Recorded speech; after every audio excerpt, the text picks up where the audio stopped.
vereadora escrita, a vereadora Daiane Mello, com a palavra. Senhor presidente, senhores vereadores, então vamos falar de lugar de fala, né? Mulher, né?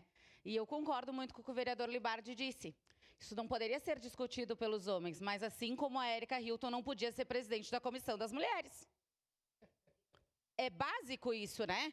Afinal, quantas mulheres temos na Câmara Federal e, né, quem comanda essa comissão é Érica Hilton, que se trata com as mulheres como pessoas que gestam, como eu já falei em outra discussão aqui.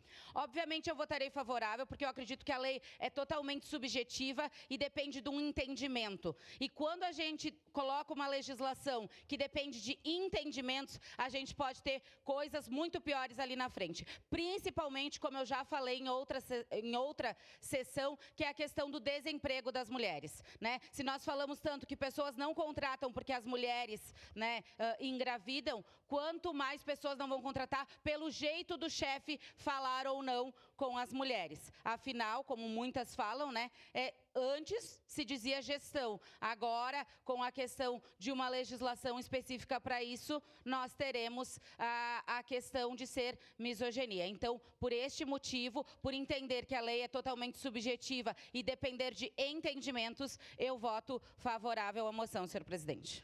Obrigado, vereadora Daiane. Próxima vereadora escrita, a vereadora Estela Valardim, com a palavra.